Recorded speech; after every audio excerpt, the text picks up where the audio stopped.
ಸ್ಟಾರ್ಟಿಂಗಲ್ಲಿ ಮಂತ್ರ ಹೇಳ್ತಿದ್ದಂಗೆ ನಿದ್ರೆ ಜಾರ್ತಾರೆ, ಕೂರಕ್ಕಾಗಲ್ಲ, ನಿದ್ರೆ ಬರುತ್ತೆ, ಆಮೇಲೆ ಮಾಡೋಕ್ಕಾಗ್ದಿರೋ ಥರ ಎಲ್ಲ ಆಗುತ್ತೆ.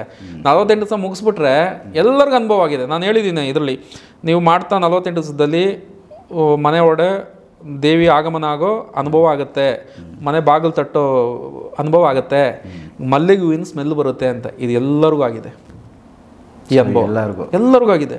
ಜಯ ಭಗವತಿ ದೇವಿ ನಮೋ ವರದೆ, ಜಯ ಪಾಪ ವಿನಾಶಿನಿ ಬಹುಫಲದೆ.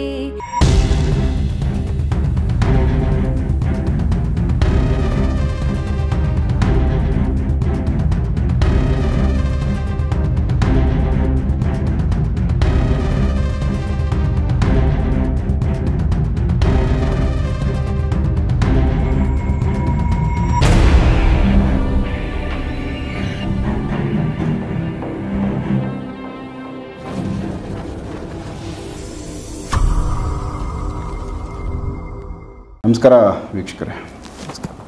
ಸೊ ಅದಿತರೆ ನೀವು ಭಗವತಿ ದೇವಿ ಅವ್ರದ್ದು ಒಂದು ದೀಕ್ಷೆ ಕೊಡೋ ಥರ ಅವರನ್ನೇ ಮೇಯ್ನ್ ಆಗಿ ನೀವು ಸಿದ್ಧಿ ಮಾಡ್ಕೊಂಡಿರೋದು, ಅವ್ರದ್ದೇ ವಿಚಾರಗಳಲ್ಲಿ ನೀವು ತೋರಿಸ್ಬೋದು.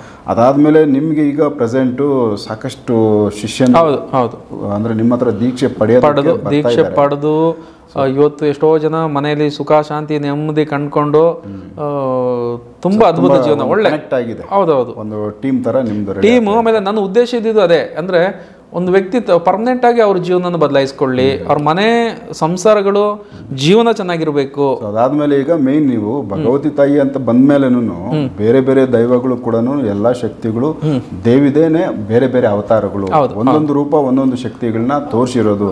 ಇದ್ರ ಬಗ್ಗೆ ನಮ್ಮ ಒಂದು ಅಂದ್ರೆ ನಮ್ಮ ವೀಕ್ಷಕರು ತಿಳಿಸ್ಬೇಕು ಅನ್ನೋ ಒಂದು ಕಾನ್ಸೆಪ್ಟ್. ಅದಾದ್ಮೇಲೆ ನಿಮ್ಮ ಹತ್ರ ಬರೋ ಒಂದು ಶಿಷ್ಯಂದ್ರು ಇಲ್ಲ ನಿಮ್ಮ ಹತ್ರ ಬರೋರು ದೇವಿಗಳ ಬಗ್ಗೆ ಸುಮಾರು ವಿಚಾರಗಳು ಪ್ರಶ್ನೆಗಳು ಇದ್ರ ಬಗ್ಗೆ ಕೇಳ್ತಾ ಇದ್ದಾರೆ. ಇದು ಒಂದು ಕ್ಲಾರಿಟಿ ನಮ್ಮ ವೀಕ್ಷಕರ ಜೊತೆ ಮಾತಾಡಬೇಕು ಅಂತ. ಸೊ ಈ ಒಂದು ಮಲ್ಟಿಪಲ್ ಆಂಗಲ್ಸ್ ಅಲ್ಲಿ ನಾವು ದೈವನ ನೋಡಿದಾಗ ಒಂದೊಂದು ರೂಪ ಒಂದೊಂದು ಶಕ್ತಿಗಳು ಟೋಟಲ್ ಎಲ್ಲ ಒಂದೇ ಶಕ್ತಿ ಆದ್ರೂ ಇಷ್ಟೊಂದು ಅವತಾರಗಳು ಯಾಕೆ, ಇದ್ರ ಬಗ್ಗೆ ಒಂದು ವಿಚಾರ ತಿಳಿಸೋಣ ಅಂತ ಹೇಳಿದ್ರಿ. ಖಂಡಿತ.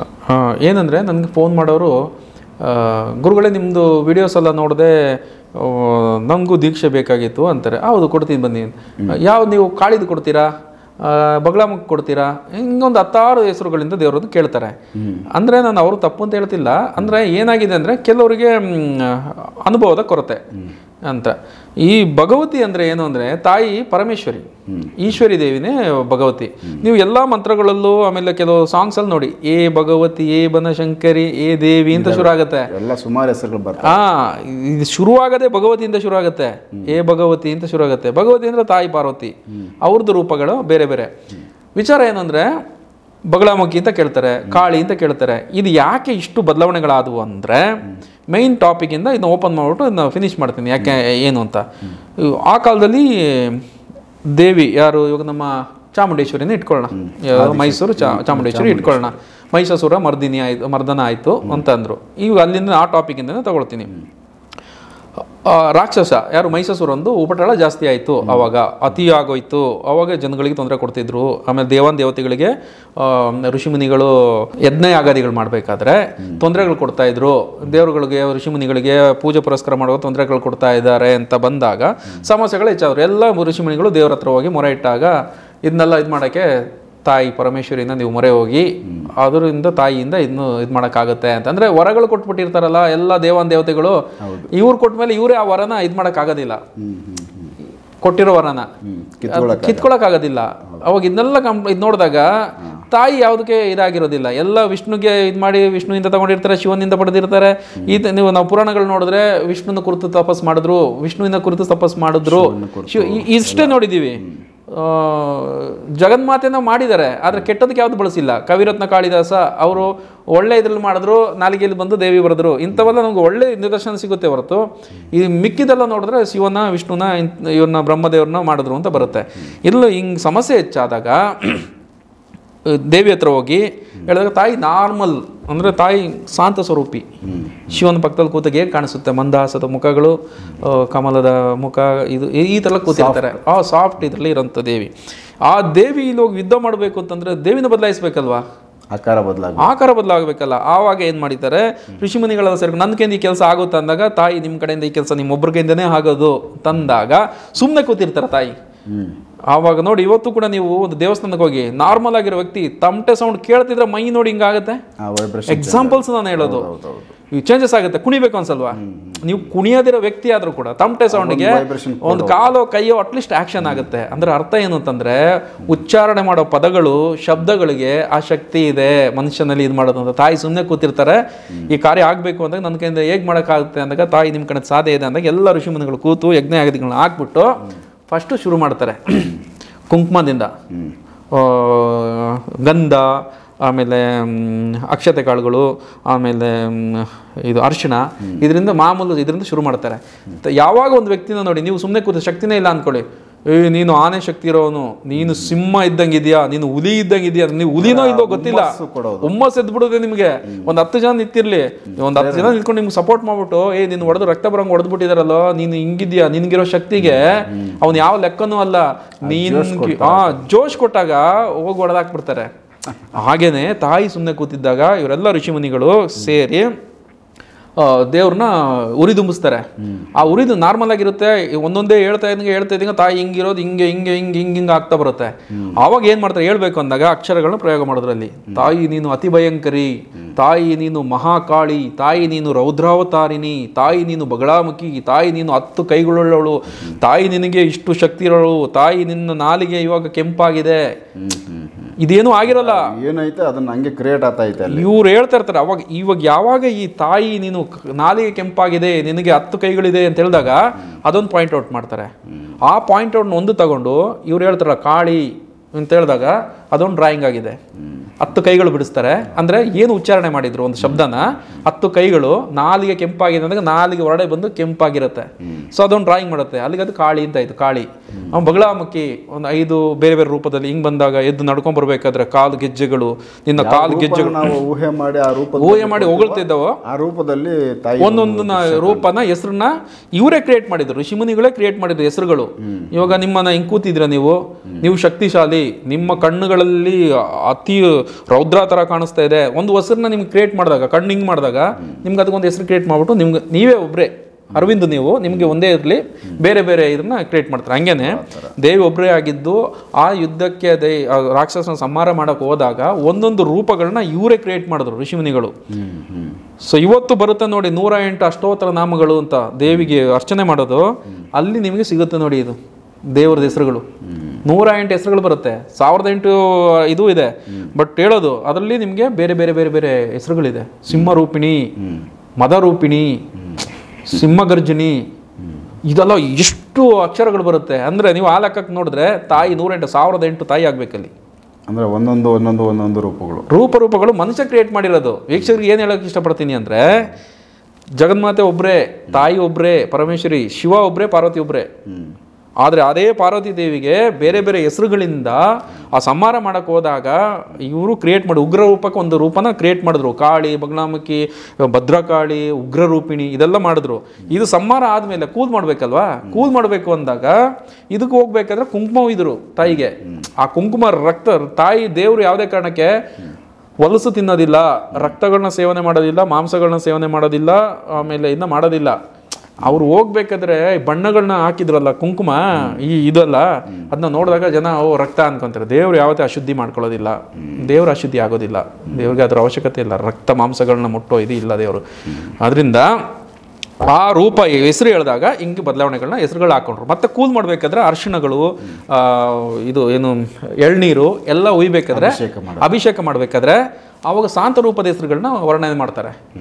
ತಾಯಿ ಶಾಂತ ರೂಪಿಣಿ, ತಾಯಿ ಬನಶಂಕರಿ, ಈ ಥರ ಎಲ್ಲ ಶಾಂತ ರೂಪದಿಂದ ಹೇಳ್ತಾರೆ. ಅವಾಗ ತಾಯಿ ಸೌಮ್ಯ ರೂಪಿಣಿ ಅಂದರೆ ಉಗ್ರವಾಗಿರೋದನ್ನ ಕೂಲ್ ಮಾಡಬೇಕಲ್ಲ, ಬೆಂಕಿ ಹತ್ತಿದೆ ಅದನ್ನ ಕೂಲ್ ಮಾಡಬೇಕಲ್ಲ, ಆ ಟೈಮಲ್ಲಿ ಇಂಥ ಹೆಸರುಗಳನ್ನ ಹೇಳ್ಕೊಂಬರುತ್ತೆ. ಅದು ಸಾತ್ವಿಕ ಹೆಸರುಗಳನ್ನ ಹೇಳ್ಕೊಂಬರ್ತಾರೆ.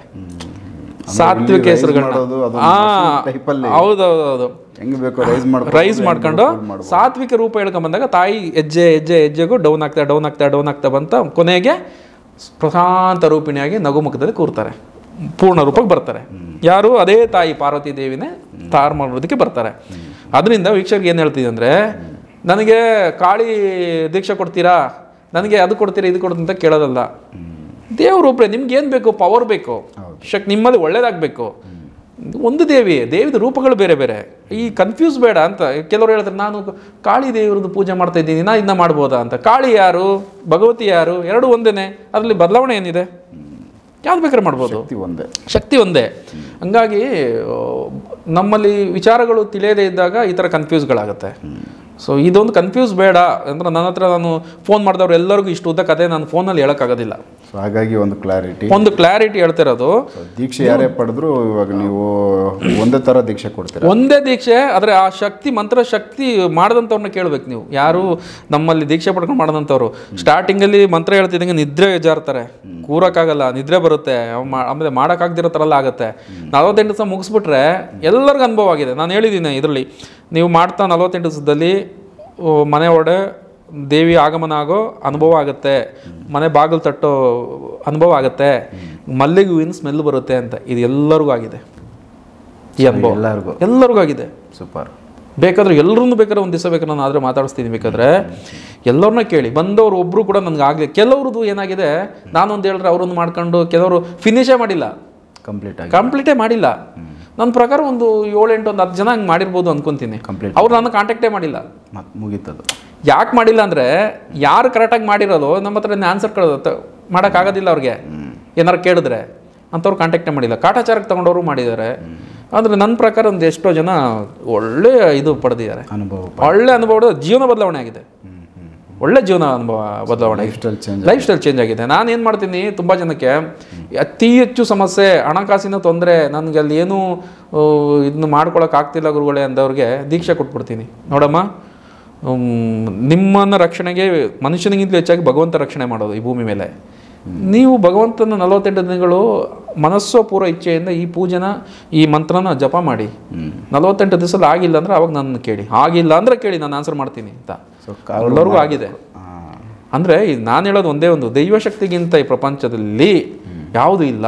ನಾವು ಮಧ್ಯದಲ್ಲಿ ಮಿಡೇಟರ್ಗಳು, ದೇವರ ಮಧ್ಯದಲ್ಲಿ ದೇವ್ರನ್ನ ವಿದ್ಯೆಗಳನ್ನ ಇದು ಮಾಡಿಕೊಂಡು ಒಂದು ಸಣ್ಣ ಪುಟ್ಟ ಪೂಜಾರರು, ಆ ಥರ ಒಂದು ಕನೆಕ್ಟ್ ಮಾಡೋಂಥವ್ರು. ನಿಜವಾದ ಶಕ್ತಿ ಎಲ್ಲವನ್ನೂ ಸರಿಪಡಿಸೋದೇ ಭಗವಂತ. ನಾವಿವಾಗ ಒಂದು ಕಾರ್ಯ ಮಾಡ್ಕೊಡ್ತೀನಿ ಅಂದ್ರೆ ದೇವ್ರನ್ನ ಮುಂದೆ ಇಟ್ಕೊಂಡೇ ಮಾಡೋದು. ಸೂಪರ್. ದೇವ್ರನ್ನ ಮುಂದೆ ಇಟ್ಕೊಂಡೇ ಮಾಡೋದು. ಸೊ ಕೆಲವೊಬ್ಬರಿಗೆ ಈಗ ಒಂದೊಂದು ರೀತಿ ಇದು ವಿಚಾರ ಅಂತಲ್ಲ, ಒಂದು ಚಿಕ್ಕದಾಗಿ ಏನಂದರೆ ಮೇಯ್ನು ದೇವ್ರಿಗೆ ಮತ್ತು ಭಕ್ತನಿಗೆ ಮಿಡ್ಲಲ್ಲಿ ಮೀಡಿಯೇಟರೇ ಬೇಡ, ಡೈರೆಕ್ಟಾಗಿ ನೀವೇ ಇದು ಮಾಡಿ. ಪ್ರೋಸೆಸ್ ಗೊತ್ತಿರಬೇಕಂದ್ರೆ ಹೇಳ್ಕೊಡೋರು ಒಬ್ರು ಬೇಕು. ಗೊತ್ತಿದ್ರೆ ನೀವು ಮಾಡ್ಬೋದು, ಗೊತ್ತಿಲ್ಲ ಅಂದಾಗ ಅಟ್ಲೀಸ್ಟ್ ಹೇಳ್ಕೊಡಕ್ಕೆ ಒಬ್ಬ ಬೇಕಾಗುತ್ತಾರೆ. ಆಮೇಲೆ ಎಲ್ಲ ಪೂಜೆಗಳು ಫಲಕ್ಕೆ ಬರೋದಿಲ್ಲ. ಇದೊಂದು ನೋಡಿ, ಕೆಲವರು ಹೇಳ್ತಾರೆ ನಾನು 10 ವರ್ಷದಿಂದ ಪೂಜೆ ಮಾಡ್ತಿದ್ದೀನಿ ಗುರುಗಳೇ, ನನ್ನ ಕಷ್ಟನೇ ಹೋಗಿಲ್ಲ ಅಂತಾರೆ. ಪೂಜೆ ನಿಯಮಗಳು ಬರೀ ಒಂದು ಕಡ್ಡಿ ಹಚ್ಬಿಟ್ಟು ಸುಮ್ಮನೆ ಗಂಟೆ ಗಿಣಿ ಅನ್ಸ್ಬಿಟ್ಟು ಸ್ವಾಮಿ ಅಂದ್ಬಿಟ್ಟು ಹೋದ್ರೆ ಅದು ಪೂಜೆ ಅಲ್ಲ. ಈ ಮಂತ್ರಗಳಿದೆಯಲ್ಲ, ಇದು ಯಾಕೆ ನನ್ನ ಕೊಡತಂಥ ದೀಕ್ಷೆ ಯಾಕೆ ವರ್ಕ್ ಆಗ್ತಿದೆ ಅಂದರೆ ಇದೊಂದು ಮೂಲ ಮಂತ್ರ ದೇವಿದು. ಇವಾಗ ನಾನು ಹೇಳ್ದಲ್ಲ, ಶಿವನ್ನ ತಪಸ್ ಮಾಡಿಬಿಟ್ಟು ಪಡಿತಾ ಇದ್ರು ಶಕ್ತಿಗಳು ಅಂತ, ಅದೇ ಥರ ಇದು ಶಕ್ತಿ. ಆದರೆ ಇದರಲ್ಲಿ ಪಡೆಯುವಂಥ ಶಕ್ತಿ ನಮ್ಮ ಒಳಿತಿಗಾಗಿ. ಇದು ಯಾವುದೇ ಲೋಕಕಂಟಕಕ್ಕಾಗಲಿ ಕೆಟ್ಟದ್ದು ಅಲ್ಲ, ಎರಡೂ ಇದೆ ಇದರಲ್ಲಿ. ಈ ಶಕ್ತಿ ಪಡೆದ ಮೇಲೆ ಒಳ್ಳೇದು ಮಾಡ್ಬೋದು, ಕೆಟ್ಟದ್ದು ಮಾಡ್ಬೋದು. ಆದರೆ ಗುರುವಾಗಿ ನಾನು ಕೆಟ್ಟದ್ದು ಮಾಡೋಕ್ಕೆ ಇವರು ಈ ವಿದ್ಯೆ ಫಲಿಸಲೇಬಾರ್ದು ಅಂತ ಇದು ಕೊಟ್ಟೆ ಮಾಡ್ತಾ ಇದ್ದೀನಿ. ಪವರ್ ಕಟ್ಟಾಗಲಿ ಅಂತ ಹೇಳ್ಕೊಂಡು ಬರೀ ಒಳ್ಳೇದಕ್ಕೆ ಮಾತ್ರ ಉಪಯೋಗ ಆಗಲಿ ಅಂತ ಅಷ್ಟೇ ಕೊಡ್ತಾರೆ ದೀಕ್ಷೆ. ನಾನು ಒಳ್ಳೇದು ಈಗ ದೀಕ್ಷೆ ತಗೊಂಡ್ಮೇಲೆ 48 ದಿನ ಆ ಒಂದು ನಿಯಮಗಳನ್ನ ಫಾಲೋ ಮಾಡಬೇಕು. ಹೌದು, ಮಾಡಲೇಬೇಕು. 48 ದಿನ ಆದಮೇಲೆ ಅವರು ಇಂಡಿಪೆಂಡೆಂಟು. ಫ್ರೈಡೆ ಒಂದು ಪೂಜೆ ಮಾಡ್ಕೊಂಡು, ಬೆಳಿಗ್ಗೆ ಎವ್ರಿ ಫ್ರೈಡೆ ಪೂಜೆ ಮಾಡ್ಕೊಂಡು ಅದನ್ನು ಮೂಲ ಮಂತ್ರ ಕೊಟ್ಟಿರ್ತೀನಿ. ಅದನ್ನ ಮಂತ್ರ ಶುಕ್ರವಾರ ಪಠನೆ ಮಾಡ್ಕೊಂಡು ಹೋಗ್ಬೇಕು. ಯಾಕೆ ಅಂತಂದರೆ ಆ ಶಕ್ತಿ ಪರ್ಮನೆಂಟಾಗಿ ಉಳಿದಿರೋದಕ್ಕೆ. ಅಂದರೆ ಅವ್ರಿಗೆ ರಕ್ಷಣೆ ಆಗ್ತಾ ಇರುತ್ತೆ, ರಕ್ಷಣೆಯಿಂದ ಹೊರಡೆ ಬರೋದಿಲ್ಲ. ಅವರು ಕವಚ ಇರುತ್ತೆ. ಇವಾಗ ಏನು ಮಂಡಲ ಅಂತ ಹೇಳೋದು ಆ ಥರ ಒಂದು ರಕ್ಷಾ ಕವಚ ಇರುತ್ತೆ ಅವ್ರಿಗೆ. ಅವ್ರ ಫ್ಯಾಮಿಲಿ ಅವರೆಲ್ಲರೂ ಯಾರು ಏನೇ ಮಾಡಲಿ, ಮಾಟ ಮಾಡಲಿ, ಮಂತ್ರ ಮಾಡಲಿ, ಏನಾದರೂ ಮಾಡಲಿ, ಇವ್ರಿಗೆ ಮುಟ್ಟೋದಿಲ್ಲ. ಸೂಪರ್. ಅದು ಇದಕ್ಕಿಂತ ಇನ್ನೇನು ಬೇಕು ಪ್ರಪಂಚದಲ್ಲಿ ಅಲ್ವಾ? ಸೊ ಅದು ಸೇಫ್ಟಿ ಆಯ್ತಲ್ಲ, ಇನ್ನೂ ಸೇಫ್ಟಿ. ಇವಾಗ ನೋಡಿ, ಪ್ರಪಂಚದಲ್ಲಿ ಎಷ್ಟು ಕೋಟಿ ಜನಗಳಿರ್ಬೋದು, ನೀವು ಅಷ್ಟು ಜನಗಳನ್ನ ನೀವು ಎಲ್ಲರಿಗೂ ನೀವು ಸರಿ ಮಾಡಿಸ್ಕೊಂಬರಕ್ಕಾಗತ್ತಾ? ಆಮೇಲೆ ಇನ್ನೂ ಕೆಲವ್ದು ಏನಾಗುತ್ತೆ ಗೊತ್ತಾ, ಅರ್ಧ ಜನಕ್ಕೆ ದೀಕ್ಷೆನ ಯಾಕೆ ಕೊಟ್ಟಿದ್ದೀನಿ ಅಂದರೆ ಇನ್ನೊಂದು ಜನಗಳಿಗೆ ಫಲಿಸೋದಿಲ್ಲ. ಇದು ನಾವು ಮಾಡಿಕೊಟ್ಟಿದ್ದು ಯಾಕೆ ಅಂದರೆ ಕರ್ಮಫಲಗಳು ಹೆಚ್ಚು ಅವರಲ್ಲಿ ಹೆಚ್ಚು. ಕರ್ಮಫಲ ಹೆಂಗೆ ಅಂತ ಹೇಳ್ತೀನಿ ಕೇಳಿ. ಅಲ್ಲಲ್ಲ, ಕರ್ಮಫಲ ಹೆಂಗೆ ಹೆಚ್ಚು ಅಂತ ಹೇಳ್ತೀನಿ ಕೇಳಿ. ನಮ್ಮ ಒಬ್ಬರು ಆತ್ಮೀಯರು ವಕೀಲರಿದ್ದಾರೆ. ನಿನ್ನೆ ಹೀಗೆ ಮಾತಾಡ್ತಾ ಇರ್ಬೇಕಾದ್ರೆ ಹಿಂಗೆ ಅಂದರು. ಊರ ಹೆಸರೆಲ್ಲ ಬೇಡ ಹೇಳಿದ್ರೆ ಗೊತ್ತಾಗ್ಬಿಡುತ್ತೆ.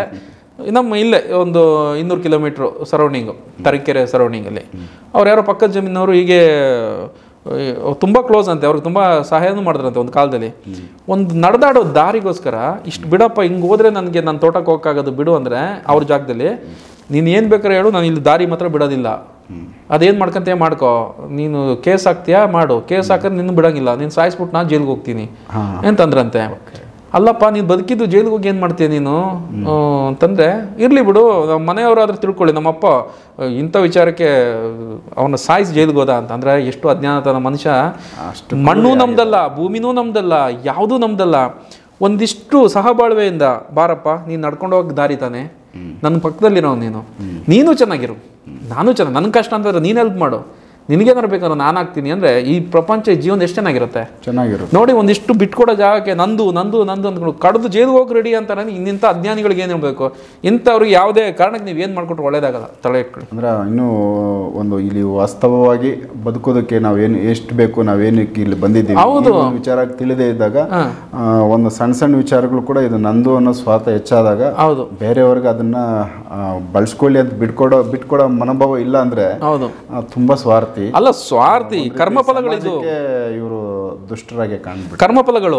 ಆಮೇಲೆ ಇಂಥ ಕೆಲಸ ಮಾಡ್ಕೊಂಡು ಅಂಥವ್ರು ಬರ್ತಾರೆ ನಮ್ಮ ಹತ್ರ ಬಂದಾಗ, ಗುರುಗಳೇ ನಮಸ್ತೆ ಗುರುಗಳೇ, ಏನು ಇಲ್ಲ ನನಗೆ ತುಂಬ ಸಮಸ್ಯೆ ಇದೆ. ಏನು ಸಮಸ್ಯೆ? ಜಮೀನು ಸಮಸ್ಯೆ ಗುರುಗಳು. ಏನು ಸಮಸ್ಯೆ? ಪಕ್ಕದ ಜಮೀನು ತುಂಬ ಕಿರಿಕಿರಿ ಮಾಡ್ತವನೆ, ನಮ್ಮ ಜಮೀನು ಮಧ್ಯನೇ ಓಡಾಡ್ತಾನೆ, ಇವಾಗ ಅಲ್ಲಿ ನಾನು ಬೇಲಿ ಹಾಕ್ಬಿಟ್ಟಿದ್ದೀನಿ, ಅಲ್ಲಿ ಹೋಗೋಕ್ಕೆ ಬಿಡಲ್ಲ ಅಂದಿದ್ದಕ್ಕೆ ನನ್ನ ಮೇಲೆ ಮಚ್ಚಿ ತಗೊಂಡ್ಬರ್ತಾನೆ ಅಂತ. ಸತ್ಯನೇ ಬೇರೆ ಆಗಿರುತ್ತೆ. ಏನು ಅಂದರೆ ಇವ್ರದ್ದೇ ಅತಿಯಾದಂಥ ತೊಂದರೆ ಇರುತ್ತೆ. ಏನು ಕೇಳಿದ್ರು ಓಡಾಡೋಕ್ಕೆ ದಾರಿ, ಮನುಷ್ಯನಿಗೆ ಬೇಕಾದ ಕುಡಿಯೋ ನೀರು, ತಿನ್ನೋ ಅನ್ನ, ಓಡಾಡೋ ದಾರಿಗೆ ಯಾವತ್ತೂ ಅಡ್ಡಿಪಡಿಸ್ಬಾರ್ದು ಯಾವತ್ತು ಮನುಷ್ಯ. ಇವ್ರದ್ದಿರುತ್ತೆ, ಅವನು ಇರಬಾರ್ದು, ಅವ್ನಿಗೆ ಏನಾರು ಮಾಡಬೇಕು ಅಂತ. ಇದು ಕರ್ಮಫಲಗಳು. ಇವನು ಒಳ್ಳೆ ಮನೋಭಾವ ಇಟ್ಕೊಂಡು ಬಂದಿರಲ್ಲ ನಮ್ಮ ಹತ್ರ, ಇನ್ನೊಬ್ಬರ ಕೆಡಿಸೋಕ್ಕೆ ಇನ್ನೊಬ್ಬರ ಹತ್ರ ಕಂಪ್ಲೇಂಟ್ ಎತ್ಕೊಂಡು ಬಂದಿರ್ತಾರೆ. ಇಂಥವ್ರಿಗೆ ನೀವು ಏನು ಮಾಡಿದ್ರು ಭಗವಂತನೇ ದಾರಿ ತೋರಿಸಲ್ಲ ಅವ್ರಿಗೆ, ಅದು ವೇಸ್ಟ್ ಆಗ್ತದೆ. ಅಲ್ಲಿ ಹೇಳೋದು ಹೆಚ್ಚು ಜನಗಳಿಗೆ ಯಾಕಾಗಲ್ಲ ಅಂದರೆ, ಬರೋದು ನಮ್ಮ ಹತ್ರ ಬಂದಾಗ ಭಾಳ ವಿನಯವಂತರ ಥರ ಹಿಂಗೆ ಬರೋದು. ಈ ಜಾಗ ಬಿಟ್ಟು ಅವರು ಜಮೀನಿಗೆ ಹೋಗ್ಲಿ, ಎದೆ ಮುರ್ಕೊಂಡು ಏಯ್ ಬಾರೋ, ಅದೇನಾಗುತ್ತೆ ನೋಡೇ ಮಾಡೋಣ, ನೀನು ಒಂದು ನಾನು ಅಂತಾರೆ. 4 ದಿನ ಬದುಕಿಗೆ ಯಾಕೆ ಬೇಕಿದು? ಅಂದ್ರೆ ಪ್ರಪಂಚದಲ್ಲಿ ನಾವು ಬದುಕಬೇಕು ಅಂದ್ರೆ ನಾವು 4 ಜನಕ್ಕೆ ಸಹಾಯ ಆಗೋ ರೀತಿ ಖಂಡಿತವಾಗ್ಲೂ ಮೆಚ್ಚುತ್ತೆ. ಭೂಮಿನೇ ನಮ್ದಲ್ಲ, ಭಗವಂತ ಇಲ್ಲಿ ಇರಕ್ಕೆ ನಮ್ಗೆ ಇದಾಗಿ ಕೊಟ್ಟಿದ್ದಾರೆ. ಇಲ್ಲಿ ಗಾಳಿ ನೀರು ಬೆಳಕು ಫ್ರೀಯಾಗಿ ಕೊಟ್ಟಿದ್ದಾರೆ. ಆ ಲೆಕ್ಕದಾದ್ರೆ ದೇವ್ರು ದಿನಕ್ಕೆ ಎಷ್ಟು ಲೆಕ್ಕ ಹಾಕ್ಬೇಕು? ನಮಗೆ ಗಾಳಿಗೆ ಲೆಕ್ಕ ಹಾಕ್ಬೇಕು, ನೀರಿಗೆ ಬೆಳಕು ಹಾಕಿ, ಎಲ್ಲ ಅನ್ನ ಆಹಾರ ಅವ್ನು ಕೊಡಂಗೇ ಇಲ್ಲ. ಎಷ್ಟು ಸ್ವಾರ್ಥ ಜನಗಳಿರ್ತಾರೆ ಅಂತ ಹೇಳೋದು. ಇಂಥವ್ರಿಗೆ ನೀವು ಒಳ್ಳೇದು ಮಾಡಿ ಅಂದರೆ ಹೆಂಗೆ ಒಳ್ಳೇದಾಗುತ್ತೆ? ಭಗವಂತನಿಗೇ ಅವ್ರಿಗೆ ಒಳ್ಳೇದು ಮಾಡೋ ಇದು ಇರೋದಿಲ್ಲ. ಮತ್ತು ನೀವು ಮಧ್ಯದಲ್ಲಿ ನೀವೇನು ಮಾಡ್ತೀರಾ ಅವ್ರಿಗೆ? ನಾನು ಹೇಳೋದೇನೆಂದರೆ, ಆದಷ್ಟು ಸ್ವಲ್ಪ ಒಳ್ಳೆಯ ತನಗಳನ್ನ ಕಳಿಬೇಕು. 4 ದಿವಸ ಬದುಕ್ತೀವಿ, ನೀನು ಬದುಕಪ್ಪ, ನಾನೂ ಬದುಕ್ತೀನಿ. ನಿನ್ನಲ್ಲಿ ಇಲ್ವಾ ನನಗೆ ಹೆಲ್ಪ್ ಮಾಡು, ಇಲ್ಲ ನನ್ನಲ್ಲಿ ಇಲ್ವಾ ನಂಗೆ ಮಾಡು. ಯಾರಿಗೆ ಹಾಕ್ಬೇಕು ಇದನ್ನ ಇಟ್ಕೊಂಡು? ಇದು ಅಜ್ಞಾನಿಗಳು ಅಂತ ಹೇಳೋದು ಇಂಥವ್ರಿಗೆ. ಒಂದು ರೀತಿ ಧ್ಯಾನದ ಕೊರತೆ. ಹಿಂಗಾಯ್ತು ಅಂದಾಗ ಹೆಲ್ಪ್ ಆಗುತ್ತೆ. ಬಟ್ ಈಗ ಸಮಾಜ ಬಂದು ಪ್ಲಸ್ ಮೈನಸ್ ಇರೋದ್ರಿಂದ ಒಳ್ಳೇದು ಕೆಟ್ಟದ್ದು ಬ್ಯಾಲೆನ್ಸ್ ಅಲ್ಲಿ ಜೀವನ ಆಗ್ತಾ ಇದೆ. ಇದರಲ್ಲಿ ಎಲ್ಲಾರನ್ನೂ ತಿದ್ದಕ್ಕೆ ಸಾಧ್ಯನೇ ಇಲ್ಲ. ಸದ್ಯಕ್ಕೆ ಆ ಮಾತಲ್ಲಿ ಯಾರಿಗಾದ್ರೂ ಇಂಟ್ರೆಸ್ಟ್ ಇದ್ದಾಗ ಅವ್ರು ತಿದ್ಕೊಬೇಕು ಅಷ್ಟೇ. ತಿದ್ಕೋ ಅಂತ ಹೇಳೋಷ್ಟು ನಮ್ಗೆ ರೈಟ್ಸ್ ಇರೋದಿಲ್ಲ. ಪರ್ಸನಲ್ ಜೀವನ ನಾನು ಹೆಂಗ್ ಬೇಕು ನನಗೆ ಇಷ್ಟ ಬಂದಾಗ ನಾನು ಬದುಕ್ತೀನಿ ಅನ್ನೋ ರೈಟ್ಸ್ ಅವ್ರಿಗಿರುತ್ತೆ. ಸೊ ಇದು ಹೇಳ್ಬೋದಷ್ಟೇ ಹಿಂಗೆ ಬದಲಾಗಿ ಅಂತ. ಎಲ್ಲ ರೈಟ್ಸು ಅವ್ರದ್ದೇ ಇದೆ. ಆದರೆ ಒಂದು ಒಳ್ಳೆಯದನ್ನ ಹೇಳಿದ ಕಿವಿಗೆ ಹೋಗದಂತ ಅವ್ನಿಗೆ ಏನು ಹೇಳ್ಬೇಕು? ಮನುಷ್ಯ ಅಂತ ಹೇಳೋಕ್ಕೆ ಸಾಧ್ಯ ಇದೆಯಾ? ಮನುಷ್ಯ ಅನ್ನೋದ್ರ ಅರ್ಥ ಏನು ಗೊತ್ತಾ? ನೋಡಿ, ಒಂದು ಮಾತು ಹೇಳ್ತೀನಿ ಸತ್ಯ. ಒಂದು ಮನುಷ್ಯ ಹಿಂಗೆ ನಡ್ಕೊಂಡು ಹೋಗ್ತಾ ಇದ್ರೆ ಪ್ರಾಣಿ ಪಕ್ಷಿಗಳು ಯಾವ್ದು ನಿಮ್ಮ ನೋಡಿ ಭಯ ಪಡಬಾರ್ದು. ಒಂದು ಪಕ್ಷಿ ಭಯ ಪಡಬಾರ್ದು, ಒಂದು ಇದು ಭಯ ಪಡಬಾರ್ದು. ಅದರ ಅರ್ಥ ಯಾಕಂದರೆ ನೀವು ಸಾತ್ವಿಕರನ್ನ ಕಂಡ್ರೆ ಯಾವುದು ಭಯ ಪಡೋದಿಲ್ಲ. ಭಯ ಪಡೋದು ಯಾವುದಂದ್ರೆ ನಿಮ್ಮ ಜೀವಕ್ಕೆ ಪ್ರಾಣಾಪಾಯ ಇದೆ ಅಂದಾಗ ಅದು ಓಡುತ್ತೆ. ನಿಮ್ಗೆ ಹೊಡಿತಾರೆ, ನಿಮ್ಮನ್ನು ಹೊಡಿತಾರೆ, ನಿಮ್ಗೆ ಕಡಿತಾರೆ, ನಿಮ್ಗೆ ಕಲ್ಲು ಹೊಡಿತಾರೆ, ನೋವು ಮಾಡ್ತಾರೆ ಅಂದಾಗ ಅದು ಓಡುತ್ತೆ ನನ್ನ ರಕ್ಷಣೆಗೋಸ್ಕರ. ನೀವು ಇದು ಯಾವುದನ್ನು ಮಾಡಿಲ್ಲ ಅಂತಂದರೆ ಅದು ಓಡೋದಿಲ್ಲ, ನಿಮ್ಮ ಹತ್ರಕ್ಕೆ ಬರುತ್ತೆ. ಅದು ಮನುಷ್ಯನ ಮೂಲ ಗುಣ. ಮನುಷ್ಯ ಯಾವತ್ತೂ ದೇವರ ಪ್ರತಿರೂಪದಲ್ಲಿರ್ತಾನೆ. ಮನುಷ್ಯ ಹಂಗೇನೆ ಬದುಕಬೇಕು. ಮನುಷ್ಯ ಹೇಗೆ ಅಂತಂದರೆ ಸಾತ್ವಿಕನಾಗಿರಬೇಕು ಯಾವಾಗಲೂ. ಇನ್ನೊಂದನ್ನು ನೀವು ನೋವು ಕೊಟ್ಟು, ಇನ್ನೊಂದು ಕಾಲು ಮುರಿದು, ಕೈ ಮುರಿದು, ಇನ್ನೊಂದು ಹಿಂಸೆ ಮಾಡಿ ನಿಮ್ಮ ಮನುಷ್ಯರು ಅಂತ ಹೆಂಗೆ ಕನ್ಸಿಡರ್ ಮಾಡೋಕ್ಕಾಗುತ್ತೆ? ರಾಕ್ಷಸರು ಹೆಂಗೆ ಮಾಡ್ತಾ ಇದ್ದಿದ್ದು? ಭಕ್ಷಣೆ ಮಾಡೋಕ್ಕೋಸ್ಕರ ಇನ್ನೊಂದು ಪ್ರಾಣಿನ ಹೋಗಿ ಬಲಾತ್ಕಾರವಾಗಿ ಹಿಡ್ಕೊಂಬಂದು ತಿಂತಾ ಇದ್ದಿದ್ದು. ಅದಕ್ಕೆ ಎಲ್ಲರೂ ಎದುರು ಓಡ್ತಿದ್ರು. ರಾಕ್ಷಸ ಬಂದರು ಓಡಿ ಓಡಿ ನಿಮ್ಮ ತಿಂದ್ಬಿಡ್ತಾರೆ ಅಂತ. ಆಗ ನಿಮ್ಮ ಮನುಷ್ಯರಿಗೂ ರಾಕ್ಷಸರಿಗೂ ವ್ಯತ್ಯಾಸ ಏನು ಅಂತ ಹೇಳಿ ನೋಡೋಣ. ಮನುಷ್ಯ ಮೊದಲು ತಿಳ್ಕೋಬೇಕಾಗಿರೋದು ಏನು ಅಂದರೆ, ಒಂದು ಸಾತ್ವಿಕ ಮತ್ತು ಇನ್ನೊಂದು ಕ್ರೌರ್ಯ ಅದೇ ಹೇಳೋದು, ರಾಕ್ಷಸ ಗುಣಗಳು ಎರಡೂ ಮನುಷ್ಯನಲ್ಲಿ ಐತೆ. ರಾಕ್ಷಸ ಮತ್ತೆ ಅವ್ರಿಗೆ ಹೆಂಗ್ ಒಳ್ಳೇದಾಗೋದು ನಾನು ಹೇಳೋದು. ಬಟ್ ಇಲ್ಲಿ ಅವನು ಯಾವ್ದನ್ನ ಅವನು ತೋರಿಸ್ಪಡ್ಕೊಂತಾನೆ ಹೊರಗಡೆ ಎಕ್ಸ್ಪೋಸ್ ಮಾಡ್ತಿರ್ತಾನೆ, ಆ ರೂಪದಲ್ಲಿ ಅವ್ನು ಕಾಣಿಸ್ತಾನೆ. ಹೌದು, ಒಳ್ಳೇದನ್ನ ತೋರಿಸ್ತಾವನಂದ್ರೆ ಒಳ್ಳೆ ಮನುಷ್ಯ ಅಂತಾರೆ, ಕೆಟ್ಟದ್ದು ತೋರಿಸ್ತಾವನಂದ್ರೆ ಕೆಟ್ಟದಾಗಿ. ಅವನೇ ಕೆಟ್ಟದ್ದು ಒಳ್ಳೇದು ಅವನಲ್ಲೇ ಇದೆ, ಅವನೇನ್ ತೋರಿಸ್ಕೊಂತಾನೋ ಅದು ಕಾಣಿಸ್ತಾನೆ. ಮತ್ತೆ ಇಲ್ಲಿ ಬರ್ತಾರಲ್ಲ ಸಮಸ್ಯೆ ಅಂತ, ಅವನಲ್ಲಿ ಕ್ರೌರ್ಯತೆ ತುಂಬಿ ತುಳುಕ್ತಾ ಇರುತ್ತೆ. ನಮ್ಮ ಹತ್ರ ಅವ್ನ ಕೆಲಸ ಆಗ್ಬೇಕು ಅಂತ ಬಂದಾಗ ಮಾತ್ರ ಹಿಂಗ್ ಬರೋದು. ಇರ್ಲಿ, ಅದು ಏನ್ ಮಾಡಕ್ಕೆ ಅಲ್ಲ, ತಿದ್ಕೊಳ್ಳಿ ಅಂದ್ರೆ ಯಾಕೆ ಒಳ್ಳೇದಾಗ್ತಿಲ್ಲ ಅಂತ ನಾನು ಒಂದು ಎಕ್ಸಾಂಪಲ್ ಹೇಳಿದ್ದೀರಾ. ಸೊ ಇದರಲ್ಲಿ ಒಂದು ದೀಕ್ಷೆಗೆ ಸಂಬಂಧಪಟ್ಟಂತೆ ದೈವ ಒಂದೇ, ಯಾಕಂದ್ರೆ ಈಗ ದೈವ ಬಂದು ಒಂದೇ ಸ್ವರೂಪ, ಅವರು ಒಂದೊಂದು ಆಕಾರಗಳನ್ನ ಒಂದೊಂದು ರೂಪ ಆ ವಿಚಾರದಲ್ಲಿ ಬಂದಿರೋದು ಲೋಕ ಕಲ್ಯಾಣಕ್ಕೋಸ್ಕರ ಆ ಒಂದು ರೂಪಗಳಲ್ಲಿ ಅವರು ಅದು ಮಾಡಿರೋದು. ಇಲ್ಲಿ ದೀಕ್ಷೆ ಕೊಟ್ಟಾಗ ಆ ಒಂದೇ ದೀಕ್ಷೆನೆ ಒಂದೇ ಮಂತ್ರನೇ ಎಲ್ಲಾ ಒಂದು ಶಕ್ತಿನ ಪಡ್ಕೊಂಡಿದೆ. ಮನೆ ಮನ ಜೀವನ ಕಷ್ಟ ಕಣ್ಣೀರು ಬಗೆಹರಿದೋಗಿದೆ, ಅಷ್ಟು ಬಗೆಹರಿದಿದೆ. ಅದು ನನಗೆ ನಿಜವಾದ ಆತ್ಮತೃಪ್ತಿ ಇದೆ. ನಾನು ಬರೀ ನನ್ನ ಒಂದು ಇದಕ್ಕೆ ಬರಲಿಲ್ಲ, ಒಂದಷ್ಟು ಜನಗಳಿಗೆ ಪರ್ಮನೆಂಟಾಗಿ ತನ್ನ ಜೀವನಗಳು ಬದಲಾಯಿಸ್ಕೊಳ್ಳೋಂಥ ಶಕ್ತಿ ಸಿಕ್ಕಿದೆಯಲ್ಲ, ಅವ್ರು ಬದಲಾವಣೆ ಆಗಿದೆಯಲ್ಲ, ಅವ್ರ ಜೀವನ ಅವ್ರು ಬದಲಾಯಿಸ್ಕೊಂಡಿದ್ದಾರಲ್ವಾ. ಅಂದರೆ ಅವರಲ್ಲಿ ಈ 48 ದಿನದಲ್ಲಿ ಅವರ ಕೆಡುಕುತನ ಹೋಗ್ಬಿಡುತ್ತೆ. ಸೂಪರ್. ಅವರು ಅಂದರೆ ಅವ್ರ ಜೀವನಕ್ಕೆ ಒಂದು ಹೊಸ ದಾರಿ ಹೊಸ ದಾರಿ ಆಗಬೇಕಿದು ಅಂತ. ಯಾಕಂದರೆ ವೀಕ್ಷಕರೇ, ಈಗ ದೀಕ್ಷೆಗಳು ಸಾಕಷ್ಟು ಜನ ಪಡಿತಾವ್ರೆ. ಯಾಕಂದರೆ ಈಗ ಅದಿತ್ ಅವ್ರ ಹತ್ರ ಹೋಗ್ತಾರೋರು ಒಬ್ಬೊಬ್ಬರು ಒಂದೊಂದು, ಅವ್ರು ಕೊಡೋ ದೀಕ್ಷೆ ಬಂದು ಭಗವತಿ ತಾಯಿದು. ಅದು ಬಿಟ್ಟು ಬೇರೆ ಬೇರೆ ದೈವಗಳದ್ದು ದೀಕ್ಷೆ ಕೊಡ್ರಿ ಅಂತ ಕೇಳಿದಾಗ ಅದು ಮೇಯ್ನ್ ಮೂಲ ಎಲ್ಲ ಒಂದೇ. ಹಾಗಾಗಿ ಯಾವ ದೀಕ್ಷೆ ಆದರೂ ಸರಿ, ಒಂದು ದೀಕ್ಷೆ ಅದು ಒಂದೇ ತಾಯಿಗೆ ಸೇರುತ್ತೆ. ಅದನ್ನು ಸಿದ್ಧಿ ಸಾಧನೆ ಮಾಡ್ಕೊಂಡ್ರೆ ಎಲ್ಲ ಶಕ್ತಿ ಅಲ್ಲ. ಮನ ಜೀವನ ಬದಲಾವಣೆ ಆಗಿದೆ, ಆಗ್ತಾ ಇದೆ. ಎಕ್ಸಾಂಪಲ್, ನನ್ನ ಹತ್ರ ತಗೊಂಡಂಥ ಎಲ್ಲ ನನ್ನ ಶಿಷ್ಯಂದ್ರಿಗೂ ಜೀವನ ಬದಲಾವಣೆ ಆಗಿದೆ. ಅವ್ರ ಮೊದಲೇ ಏನು ಜೀವನ ಇತ್ತು ಆ ಜೀವನ ಕಂಪ್ಲೀಟ್ ಬದಲಾವಣೆ, ಫೈನಾನ್ಷಿಯಲಿ ಕೂಡ ಬದಲಾವಣೆ ಆಗಿದೆ. ಮೈಸೂರು ಅವರೊಬ್ರದ್ದು ಅವ್ರ ಮಾತಲ್ಲೇ ಅದು ಸಂತೋಷ ಕೊಡ್ತಾ ಇತ್ತು.